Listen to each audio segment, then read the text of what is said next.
EMI ಇರೋರಿಗೆ EMI ಬಾಧೆ ಗೊತ್ತು, ಹೆಂಗಾದ್ರೂ ಮಾಡಿ ಇವತ್ತು ಡೆಡ್ ಲೈನ್ ನೋಡೇ ಪೇ ಮಾಡ್ಬಿಡ್ಬೇಕು. ಮಂತ್ ಎಂಡ್ ಬಂದಾಗ ಮನೆ ಊಟನೇ ಸೇರೋದು. ಬ್ರೋ ಇದು ಕಾರ್ ನಿಮ್ದೇನಾ? ಇದು 23rd ಮಂತ್ EMI ಕಟ್ಟಿದ್ದು. ಈ ಕಾರ್ದು EMI ಎಷ್ಟಿದೆ? 40,000 ಬರುತ್ತೆ. ಯಾವ್ದು 700 ಇದು? ಇದು 7X ಲೇಟೆಸ್ಟ್. ಎಷ್ಟು ಕಾಸ್ಟ್ ಆಯ್ತು bro? Close to 25 lakh. EMI ಇಸ್ಕೊಂಡ್ರೆ is a smartest move. Bro ನಿಮ್ದು ಮಂತ್ಲಿ ಸ್ಯಾಲರಿ ಎಷ್ಟು ಬರುತ್ತೆ? ಒಂದು 50 ಒಳಗಡೆ. 50,000 ಒಳಗಡೆ. ಸ್ವಲ್ಪ ದಿನ ಇರ್ಬೇಕಷ್ಟೇ ಕಾರ್ಪೊರೇಟ್ ಅಲ್ಲಿ. ಒಂದ್ ಸ್ವಲ್ಪ ಕಾಸು ಕೊಡಿಟ್ಕೊಂಡಿದ್ಮೇಲೆ ಸ್ಟಾರ್ಟ್ ಒಂದ್ 3 ಲಕ್ಷಕ್ಕೆ ಹೈರ್ ಮಾಡಿ 3 ಲಕ್ಷದ ಕೆಲಸ ಮಾಡಿಸ್ಕೊಂತಾರೆ. ಇಲ್ಲ ಅವ್ರೊಂದ್ 10 ಲಕ್ಷದ ಪ್ರಾಫಿಟ್ ಮಾಡ್ಕೊಂತಾರೆ. ಈ ಸ್ಟಾಕ್ ಮಾರ್ಕೆಟ್ ಅಂದ್ರೆ ಏನು ಬ್ರೋ? ಈ SIP ಯಾವಾಗ ಲೈಕ್ ಇವಾಗ SIP ಅಂದ್ರೆ ನನಗ್ ಗೊತ್ತು. ಇವಾಗ ಕೆಲವೊಂದ್ ಜನರಿಗೆ SIP ಅಂದ್ರೆ ಗೊತ್ತಿರಲ್ಲ. ನಮ್ಮ ಹತ್ರ ಒಂದ್ ಸ್ವಲ್ಪ ದುಡ್ಡಿದ್ರೆ ಎದ್ರ ಮೇಲೆ ಇನ್ವೆಸ್ಟ್ ಮಾಡ್ಬೇಕು. ಇವಾಗ ಗೋಲ್ಡ್ ಇದೆ, ಮತ್ತೆ ಸ್ಟಾಕ್ ಮಾರ್ಕೆಟ್ ಇದೆ. ಹೆಲ್ತ್ ಇನ್ಶೂರೆನ್ಸ್ ಅಂದ್ರೆ ಏನು? ಸ್ವಲ್ಪ ಜನ ಸ್ಕ್ಯಾಮ್ ಅನ್ಕೊಂತಾರೆ, ಸ್ವಲ್ಪ ಜನ ನಿಜ ಅನ್ಕೊಂತಾರೆ. ಇವಾಗ ಒಂದು 10 ಲಕ್ಷ ಹೆಲ್ತ್ ಇನ್ಶೂರೆನ್ಸ್ ಕವರೇಜ್ಗೆ ಮಂತ್ಲಿ ಇಷ್ಟಂತ ಇರುತ್ತೆ. ಸೊ ಅದು ಪೀರಿಯಡ್ ಕಂಪ್ಲೀಟ್ ಆದ್ಮೇಲೆ ಅದೇನು ರಿಟರ್ನ್ಸ್ ಬರಲ್ಲ ನಮಗೆ, ಅಂದ್ರೆ ನಾವು ಇನ್ವೆಸ್ಟ್ ಮಾಡಿರೋದು. So what is health insurance? ನಾನು ತುಂಬಾ ಜನ ಮಾತಾಡ್ಸಿದೀನಿ ಬ್ರೋ ನಿಮ್ ತರಾನೇ. ಬೆಂಗಳೂರಲ್ಲಿ ಒಂದು 75% ಜನ ಕಾರ್ನ EMI ಅಲ್ಲೇ ತಗೊಂಡಿರೋದು. Even if they are like ಅವ್ರ ಹತ್ರ ಕೋಟಿ ದುಡ್ಡು ಇದ್ರು. ಸೊ ಅದು ಒಂಥರ ಇಂಟೆಲಿಜೆಂಟ್ ಮೂವ್, ಸ್ಮಾರ್ಟ್ ಮೂವ್ ಅದು ನೀವು ಹೇಳ್ದಂಗೆ. ಇವಾಗ ಒಂದು ಕ್ವಶನ್ ಇದೆ ಆಯ್ತಾ ಜನರಿಗೆ. ಬೇಸಿಕಲಿ ನಾನು ಯಾವ ಥರ ಯೋಚನೆ ಮಾಡ್ತೀನಿ ಅಂದರೆ, ನನ್ನ ಹತ್ರ ಫುಲ್ ದುಡ್ಡು ಕೂಡಿಸ್ಬಿಟ್ಟು 25 ಲಕ್ಷ ಕೂಡಿಸ್ಬಿಟ್ಟು ಒಮ್ಮಲ್ಗೆ ತಗೋತೀನಿ ಕಾರ್ ಅಂತ. ಸೊ ಅದು ಬಿಟ್ಟು ಇನ್ನೊಂದು ಸ್ವಲ್ಪ ಕ್ಯಾಟಗರಿ ಜನ ಇದ್ದಾರೆ, ಇಂಟೆಲಿಜೆಂಟ್ ಪೀಪಲ್. ಫುಲ್ ಕ್ಯಾಶಲ್ಲಿ ತಗೊಳ್ದೆ EMI ಅಲ್ಲಿ ತಗೊಳ್ತಾರೆ. ಸೊ ಏನ್ ರೀಸನ್ ಬ್ರೋ ಅದಕ್ಕೆ? ಯಾಕೆ ರೀಸನ್ ಅದು? ಏನ್ ಕೆಲಸ ಮಾಡೋದು ನೀವು? ಆಕ್ಚುಲಿ ನಾನು ಲಂಡನ್ ಸ್ಟಾಕ್ ಎಕ್ಸ್ಚೇಂಜ್ ಅಂತ ಒಂದು ಕಂಪನಿಯಲ್ಲಿ ಆರ್ಡರ್ ಮ್ಯಾನೇಜ್ಮೆಂಟ್ ಸ್ಪೆಷಲಿಸ್ಟ್. ಇದು ಕಾರ್ ನಿಮ್ದೇನಾ ಇದು? ಹೌದು. ರೀಸೆಂಟ್ ಆಗಿ ತಗೊಂಡ್ರೆ ಹೊಸ ಕಾಣಿಸ್ತಿದೆ. ಹೌದು, 3 ಮಂತ್ಸ್ ಆಯ್ತು. 23rd ಮಂತ್ EMI ಕಟ್ಟಿದ್ದು. ಹೌದಾ? ಓಕೆ. ಯಾವ್ದು 700 ಇದು? ಇದು 7X latest. 7X latest. Okay. ಎಷ್ಟು ಕಾಸ್ಟ್ ಆಯ್ತು ಬ್ರೋ ಇದು ಕಾರ್ ಟೋಟಲ್ ನಿಮಗೆ? ಆನ್ ರೋಡ್ ಒಂದು close to 25 lakh. Okay bro, EMI like a smart move. EMI ದಲ್ಲಿ ತಗೊಳೋದು ನಿಮ್ಗೆ ಏನ್ ಅನ್ಸುತ್ತೆ ಅಂದ್ರೆ, ಒಂದೇ ಸತಿ ಅದ್ರ ಒನ್ ಶಾರ್ಟ್ ಪೇಮೆಂಟ್ ಮಾಡಿ ತಗೊಂಡ್ರೆ ಅದ್ರ ವ್ಯಾಲ್ಯೂ ಗೊತ್ತಾಗಲ್ಲ. ಓಕೆ. ಸೊ ನಾವು ಪ್ರತಿ ತಿಂಗಳು ಅದಕ್ಕೆ ಬಂಡವಾಳ ಹಾಕಿ ಅದನ್ನ ಹೆಂಗ್ ಉಪಯೋಗಿಸ್ಕೋಬೇಕಂತ ಅರ್ಥ ಮಾಡ್ಕೊಂಡ್ರೇನೆ ಅದ್ರ ಟ್ರೂ ವ್ಯಾಲ್ಯೂ ಗೊತ್ತಾಗ್ಲಿ. ತುಂಬಾ ಜನ ಇವಾಗ ಯೂತ್ ನೋಡಿದ್ರೇನು ಐಫೋನ್ಸ್ ಇಸ್ಕೊಂತಾರೆ, ಎಲ್ಲರೂ EMI ಅಲ್ಲೇ ಇಸ್ಕೊಂತಾರೆ. It's not like one shot ಇಸ್ಕೊಂತಾರೆ. ಬ್ರೋ ನಿಮ್ದು ಮಂತ್ಲಿ ಸ್ಯಾಲರಿ ಎಷ್ಟು ಬರುತ್ತೆ ಬ್ರೋ? ಒಂದು 50 ಒಳಗಡೆ. 50,000 ಒಳಗಡೆ.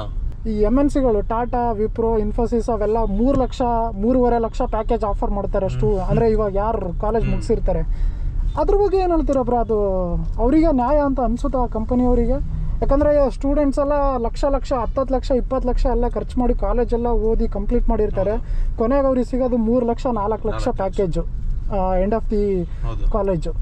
ಸೊ ಅದು ವರ್ತ್ ಅನ್ಸಲ್ಲ ಅದು ಒಂದ್ ಲೆಕ್ಕದಲ್ಲಿ. ಇವಾಗ ಬೆಂಗಳೂರಲ್ಲಿ ಬದುಕ್ಬೇಕಂದ್ರು ಅವ್ರು 3 ಲಕ್ಷಕ್ಕೆ ಹೈರ್ ಮಾಡಿ 3 ಲಕ್ಷದ ಕೆಲಸ ಮಾಡಿಸ್ಕೊಂತಾರೆ. ಇಲ್ಲ ಅವ್ರೊಂದ್ 10 ಲಕ್ಷದ ಪ್ರಾಫಿಟ್ ಮಾಡ್ಕೊಂತಾರೆ ನಮ್ಮಿಂದ. ಹೌದು ಬ್ರೋ. ಬಟ್ ನಮಗ್ ಸಿಗೋದೇನು ಫಿಕ್ಸ್ ಸ್ಯಾಲರಿ 3 ಲಕ್ಷ ಅಷ್ಟೇ. ಸೊ ನನ್ನ ಐಡಿಯಾಲಜಿ ಅದೇ, ಆದಷ್ಟು ಸ್ವಲ್ಪ ದಿನ ಇರ್ಬೇಕಷ್ಟೇ ಕಾರ್ಪೊರೇಟ್ ಅಲ್ಲಿ. ಒಂದ್ ಸ್ವಲ್ಪ ಕಾಸು ಕೊಡಿಟ್ಕೊಂಡಿದ್ಮೇಲೆ ಸ್ಟಾರ್ಟ್ ಒಂದ್ ಬಿಸ್ನೆಸ್ ಬಿಟ್ಬಿಡ್ಬೇಕು. ಆಕ್ಚುಲಿ ಸ್ಟಾಕ್ ಮಾರ್ಕೆಟ್ ಅಂದ್ರೆ ಏನು ಬ್ರೋ? ಈ ಸ್ಟಾಕ್ ಮಾರ್ಕೆಟ್ ಬಗ್ಗೆ ಬರೋಣ ಇವಾಗ. ನಿಮ್ಗೆ ಏನಾದ್ರು ಎಕ್ಸ್ಪೀರಿಯನ್ಸ್ ಇದೆಯಾ ಸ್ಟಾಕ್ ಮಾರ್ಕೆಟ್ ಅಲ್ಲಿ? ದುಡ್ಡು ಇನ್ವೆಸ್ಟ್ ಮಾಡಿದೀರಾ ಅಥವಾ ರಿಟರ್ನ್ಸ್ ಚೆನ್ನಾಗಿ ತಗೊಂಡಿದ್ದೀರಾ ಅಂತ?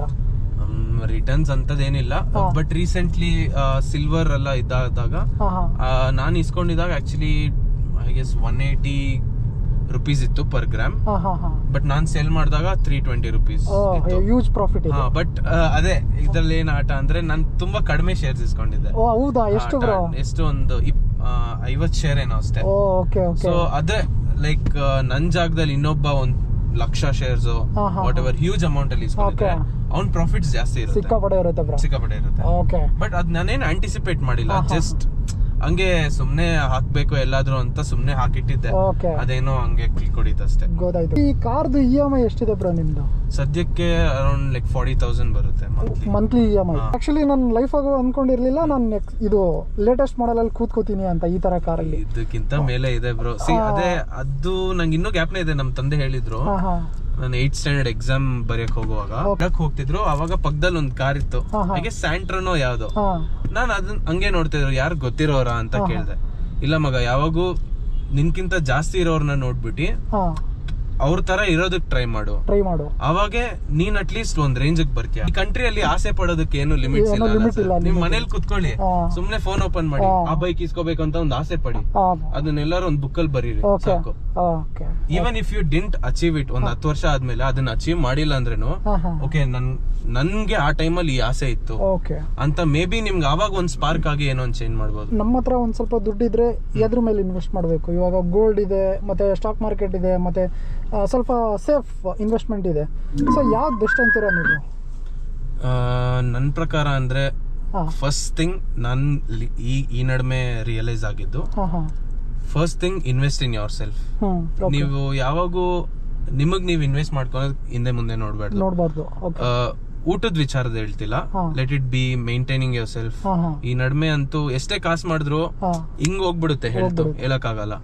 ನನ್ ಫಸ್ಟ್ ಇಂಟೆನ್ಷನ್ ಏನಂದ್ರೆ ಪ್ಲೀಸ್ LIC ಸ್ಕೀಮ್ ಅವ್ರ ಏನಾದ್ರು ಹೆಲ್ತ್ ಇನ್ಶೂರೆನ್ಸ್ ನಿಮ್ ತಂದೆ ತಾಯಿಗಾಗಿರ್ಲಿ ಇಲ್ಲ ನಿಮ್ಗೆ ಆಗಿರ್ಲಿ, ಯಾರು ಯಾವಾಗ ಹೆಂಗ್ ಹೋಗ್ತಾರಂತ ಗೊತ್ತಿಲ್ಲ. ಸೀರಿಯಸ್ಲಿ ರೀಸೆಂಟ್ಲಿ ನಮ್ಮ ಏರಿಯಾದಲ್ಲಿ ಒಂದು ಇನ್ಸಿಡೆಂಟ್ ಆಯ್ತು. ಅವ್ನು ಅಮೆಝಾನ್ ಅಲ್ಲಿ ಇಂಟರ್ವ್ಯೂ ಕೊಡಕ್ ಹೋಗ್ತಿದ್ದ, ಹಿಂಗೆ ರಾಂಗ್ ರೂಟ್ ಅಲ್ಲಿ ಸೇಮ್ ಇವಾಗ ಮುಂದೆ ಹೆಂಗೆ ಜಲ್ಲಿ ಸ್ಯಾಂಡಲ್ ಇದೆಲ್ಲ ರಾಂಗ್ ರೂಟ್ ಅಲ್ಲಿ ಬರ್ತಿದ್ದ. ಈ 100 ರೂಪಾಯಿ ಟೋಪಿ ಹೆಲ್ಮೆಟ್ ಬರುತ್ತಲ್ಲ, ಅದನ್ನ ಹಾಕೊಂಡು ಹಿಂಗ್ ಬರ್ತಿದ್ದ, ಸ್ಕಿಡ್ ಆಯ್ತು, ಹಿಂಗ್ ಬಿದ್ದ. ಇದ್ ಕಡೆ BBMP ಟ್ರಕ್ ಹೋಯ್ತು, ಹಚ್ಬಿಟ್ರು. ಅವ್ನು ಒಬ್ನೇ ಮಗ, ಅವ್ರ ಪೇರೆಂಟ್ಸ್ ರಾಜಸ್ಥಾನ್ ಅನ್ಸುತ್ತೆ, ಇಂಟರ್ವ್ಯೂ ಕೊಡಕಂತ ಇಲ್ಲಿ PG ಅಲ್ಲಿ ಓದ್ಕೊಂಡು ಅದೆಲ್ಲ ಮಾಡ್ತಿದ್ದ. ಸೊ ಯು ನೆವರ್ ನೋ ಒಂದ್ ಸೆಕೆಂಡ್ ಅಲ್ಲಿ ಲೈಫ್ ಹೆಂಗ್ ಚೇಂಜ್ ಆಗುತ್ತೆ. ಸೊ ನೀವು ಇವಾಗ ಈ ಕಾರ್ ಇಸ್ಕೊಂಡು ಹೋಗು ಅಷ್ಟೇ, ಇನ್ಶೂರೆನ್ಸ್ ಏನಕ್ಕೆ ಇಸ್ಕೊಂತೀವಿ ಅಂದ್ರೆ ಇಟ್ಸ್ ನಾಟ್ ಲೈಕ್ ನಮ್ ತಲೆಯಲ್ಲಿ ಆಗುತ್ತೆ ಅಂತ ಡಿಸೈಡ್ ಆಗ್ಬಿಟ್ಟು ನಾವು ಸೇಫ್ ಆಗಿರೋದಕ್ಕೆ. ಬಟ್ ನಾಳೆ ಒಂದಿನ ಅನ್ಸರ್ಟನಿಟಿನ ನಾವು ಪ್ರೆಡಿಕ್ಟ್ ಮಾಡ್ಬೋದು. ಇವಾಗ ನನ್ಗೇನೋ ಇಲ್ಲ ನಮ್ ತಂದೆಗೆ ಏನಾದ್ರು ಆದ್ರೇನು ಹಾಸ್ಪಿಟಲ್ ಅಲ್ಲಿ ಅಡ್ಮಿಟ್ ಆದ್ರೆ ನಾನ್ ಆ ಸಿಚುವೇಶನ್ ಅಲ್ಲಿ ಇರ್ಬಾರ್ದು. ಲೈಕ್ ನನ್ನ ಹತ್ರ ಕಾಸಿಲ್ಲ, ನಮ್ ತಂದೆನ ಉಳಿಸ್ಕೊಳಕ್ ಆಗ್ತಿಲ್ಲ ಅಂತ. ಆ ರಿಗ್ರೆಟ್ ನೀವ್ ಇನ್ನೊಂದ್ 10 ವರ್ಷ ಬದುಕಿದ್ರು ಓವರ್ಕಮ್ ಮಾಡಕ್ ಆಗಲ್ಲ, ಪೇನ್ ಆಗುತ್ತೆ. So first thing always invest in your self. Second thing, ಅದು ಆಗಿ ನಿಮ್ ಹತ್ರ ಇನ್ನೂ ಕಾಸಿದ್ದು ಲೈಕ್ ಯು ಫೀಲ್ ಲೈಕ್ ಇನ್ನೂ ಮಾಡ್ಬೇಕು ಅಂದ್ರೆ ಡೆಫಿನೆಟ್ಲಿ ಲ್ಯಾಂಡ್. ಗೊತ್ತಾಯ್ತು ಬ್ರೋ. ಇವಾಗ ಇನ್ನೊಂದು final question, what is health insurance? Health insurance ಅಂದ್ರೆ ಏನು? ಸ್ವಲ್ಪ ಜನ ಸ್ಕ್ಯಾಮ್ ಅನ್ಕೊಂತಾರೆ, ಸ್ವಲ್ಪ ಜನ ನಿಜ ಅನ್ಕೊಂತಾರೆ. ಇವಾಗ ಒಂದು 10 ಲಕ್ಷ ಹೆಲ್ತ್ ಇನ್ಶೂರೆನ್ಸ್ ಕವರೇಜ್ಗೆ ಮಂತ್ಲಿ ಇಷ್ಟ ಅಂತ ಇರುತ್ತೆ. ಸೊ ಅದು ಪೀರಿಯಡ್ ಕಂಪ್ಲೀಟ್ ಆದ್ಮೇಲೆ ಅದೇನು ರಿಟರ್ನ್ಸ್ ಬರಲ್ಲ ನಮಗೆ, ಅಂದ್ರೆ ನಾವು ಇನ್ವೆಸ್ಟ್ ಮಾಡಿರೋದು. So what is health insurance basically? It's a good or bad? Health insurance ಬಂದು ಒಂದ್ ಕಮಿಟ್ಮೆಂಟ್ ಇಲ್ದಿರೋ ಹುಡುಗಿ ಜೊತೆ ಪ್ರೀತಿಯಲ್ಲಿರೋ ತರ ಅಷ್ಟೇ. ಅವಳು ಬರ್ತಾಲೋ ಬಿಡ್ತಾಲೋ ಅದೆಲ್ಲ ಇಲ್ಲ. ಬಟ್ ಇನ್ನೊಂದೇನಂದ್ರೆ ಹೆಲ್ತ್ ಇನ್ಶೂರೆನ್ಸ್ ಸಿಂಪಲ್ ಆಗಿ ಅರ್ಥ ಮಾಡ್ಕೋಬೇಕಂದ್ರೆ, ನೀವು ಅವರಲ್ಲೂ ಸ್ಕೀಮ್ಸ್ ಇರುತ್ತೆ. ಸೊ ನಿಮ್ಗೆ ಇಷ್ಟು ಕ್ಲೇಮ್ ಆಗ್ಬೇಕು, ನಿಮ್ ಬಾಡಿ ಪಾರ್ಟ್ಸ್ ಎಲ್ಲಾದ್ರ ಮೇಲೆ ಕ್ಲೇಮ್ ಆಗ್ಬೇಕು, ಇಲ್ಲ ವೆರಿ ಅನ್ಸರ್ಟನ್ ಆಕ್ಸಿಡೆಂಟ್ಸ್ ಮಾತ್ರ ಅಂತದ್ಕೆ ಒಂದೊಂದ್ ಸ್ಕೀಮ್ ಒಂದೊಂದ್ ತರ ಇರುತ್ತೆ. ಇವಾಗ ಕನ್ಸಿಡರ್ 1 ಮಂತ್ ನೀವು 100 ರೂಪೀಸ್ ಪೇ ಮಾಡ್ತಾ ಇದೀರಾ ಅಂದ್ರೆ, ನೀವು ಅಪ್ರಾಕ್ಸಿಮೇಟ್ಲಿ ನಿಮ್ಗೆ ತುಂಬಾ ಅರ್ಜೆಂಟ್ ಆದಾಗ ಕ್ಲೋಸ್ ಟು 10 lakhs ಎತ್ಬೋದು.